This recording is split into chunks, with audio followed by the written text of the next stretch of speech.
And we'll probably do a whole coffee can for each one of these plants here.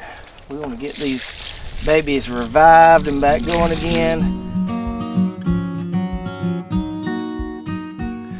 What's up, Lazy Dog fam? Hope all y'all are having an awesome day. It is Sunday, August 25th here in South Georgia. And on today's video, I'm going to show you a little of the work that we've been doing in the raised beds lately, trying to get things ready for some fall planting. Then we're going to take a look at our peppers and see if we can revive them for some nice fall production. And then lastly, we got to address this okra jungle we've got in one of the beds, try to get that cleaned up a little bit.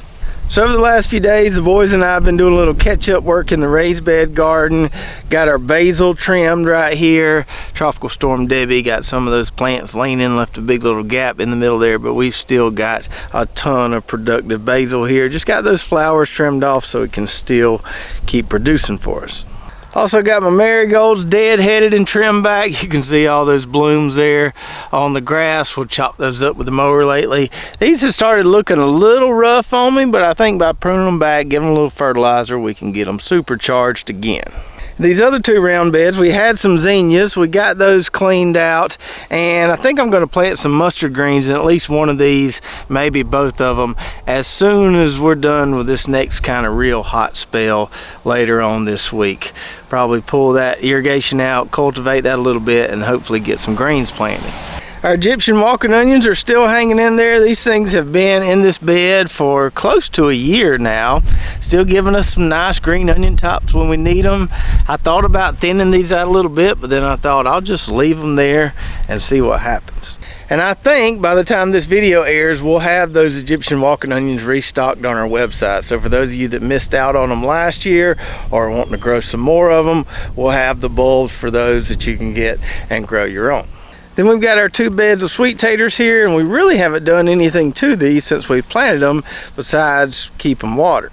Now the pests have been ravaging these leaves lately, as you can see there, but I think we're getting pretty close to digging time on these. If we reach down in here to the base of one of those plants and feel around a little bit down there, I can feel some pretty nice sized sweet taters in there. So probably the next week or so, we might need to pull up at least one of those plants and check and see if it's time to dig them all. Then in this bed, we pulled out some cherry tomato plants, also had some collard plants in here that look pretty rough. Got those out of there, and probably gonna end up planting some carrots right here, say late September, early October. And I think we'll do the same thing with this bed right here, which is the same size. Also pulled some tomatoes out of here. We had the Everglades and those GMO purples in this bed. So probably carrots going in this bed as well. Gonna let that volunteer basil plant ride for a little longer, but I'll probably get rid of it when we go to plant carrots. And then in this bed, we've got our pepper plants that are still kicking from being planted in the spring. This is the fewest pepper plants I have ever planted around here, but we've gotten some solid production from just this little bed's worth here. So I just did a big harvest on all these. You can see some nice serranos right there, got some poblanos there, a few small bells and some Santa Fe grands, and then quite a few of those Italian hot peppers.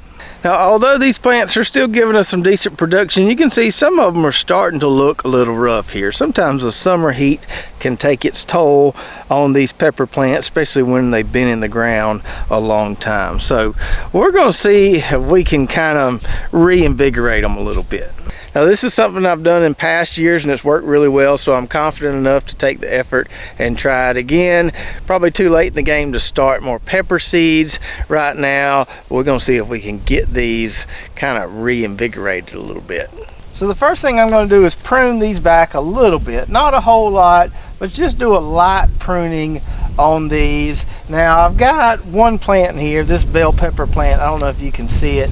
It looks pretty rough. I think I'm just going to pull that one, but the rest of these, just going to prune them back lightly, try to stimulate some new growth.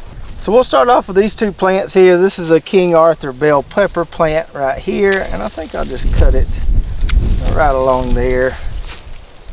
Chunk those leaves out into the yard.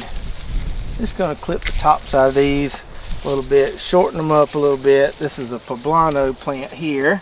I may get some of these stray limbs and just cut them at the base of the plant, and then the other ones will just kind of top off a little bit here. Alright, so that's what it looks like after a little pruning, a little cleanup. I also pruned these ageratum flowers that I have in the center of this bed, keep those a little more manageable. Definitely looks a lot better now. Still got some pitiful looking plants though. So now what we need to do is hit them with some of that juice. So let's get this little juice concoction made up here, and y'all should know by now this works way better if you do it in a dog's bucket. You definitely don't want to be using a Clemson bucket to do this. Get you a dog's bucket, or if you can't find one, just use your white bucket, paint you a nice G on there. And then what you want to do, add some of this IRRIGATION fruit and flower here. Shake that up. We'll add a few glugs of that in there, 10 to 12 ounces or so. Then we'll take some of this plant booster here and add a few ounces of that. I'll take a whole lot of that. Then we just need to add some water and get it all mixed up. Now that I've got my mixture made up, we're going to hit these plants pretty heavy with it. Couldn't find my normal fertilizing pitcher, so we're going to use the old coffee can. And we'll probably do a whole coffee can for each one of these plants here. We want to get these babies revived and back going again, so we're going to hit them hard. Can't really overdo it with this stuff. Not going to burn them or anything like that. So close to a whole coffee can per plant. And that should work to give us some nice fall production on these peppers. It's worked in the past. I don't see any reason why it wouldn't work this year. Now you could also use a granular fertilizer for this, sprinkle it alongside the plants, water it in well. But in this particular situation where we're trying to kind of revive these plants and stimulate some new growth and production, I like using the liquid because it works a little faster.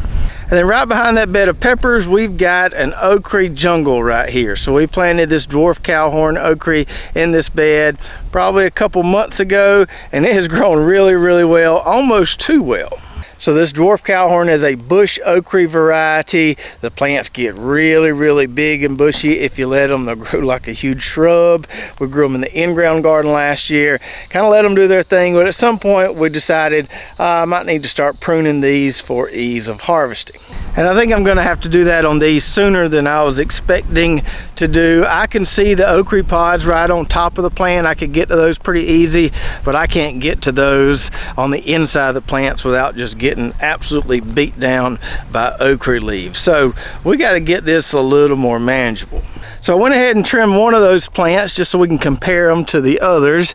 You can see these things here look like palm trees once you start pruning them. And even though this okra just started making, I was able to harvest several pods off those side limbs I cut. And yes, those long ones right there are still nice and tender. So we will sacrifice some production by doing it this way, but it sure makes harvesting a whole lot easier. If we dig in here, we can see that plant there, which hasn't been pruned. You can see just how big and bushy these things will get. So if you've got room and you don't mind reaching in there to harvest the pods, man, you can get a ton of okra every time you harvest off just one of these plants. So let me go ahead and do the other 5 plants in that bed, and we'll see just how good it looks and how easier it is to work with. Alright, so after doing a good bit of pruning, this is what it looks like. And we got a decent amount of okra there off just those 6 plants. All those pods there are still nice and tender. That ought to be enough for a good little mess of okra and tomatoes. Those 3 pods right there are not tender, and we'll have to chunk those. But you can see, you can let them get pretty long before they get tough. But anyways, we've got several different strategies at play here. You don't have to prune these to a single main stalk because not every plant is going to behave the same. You can see this one right here split off pretty early in life, and we've got kind of 3 main limbs there that are nice and spread apart. So I left those. Now I could have taken my loppers and cut 2 of those off. Tried that last year, worked fine, didn't hurt the plants. But since those are nice and spread out, I thought I'd leave them. That way we'll get 3 times the production on that plant. And I did kind of the same thing on this plant right here, although it's not quite as spread out as that other one. Left 3 main stalks. If we find it an issue that these just get kind of overcrowded at the top, we can always remove 1 or 2 of them and turn it into a single stalk, but I like it like that for now. So there's lots of different ways to handle this dwarf cowhorn okra. You can not prune it at all and grow this big massive okra bush. You can prune it a little bit, or you can prune it a lot. Doesn't really matter. Either way, you're still going to get lots of nice big tender delicious okra pods. So I hope you enjoyed the video today, and if you've grown this dwarf cowhorn okra, let me know how you handle it. You let it bush out completely, or do you take the pruners to it? And if you haven't grown it before, you can find seeds for that variety along with a lot of other products we use on this video on our website at lazydogfarm.com. And as we get closer to fall planting season with carrots on a lot of people's mind, if you want some good tips and tricks on how to plant carrots and get really good germination, watch this video right here. We'll break it down step by step, all the tips you need to get a nice dense bed of carrots for your fall/winter garden. So check that out, and we'll see you next time right here at Lazy Dog Farm.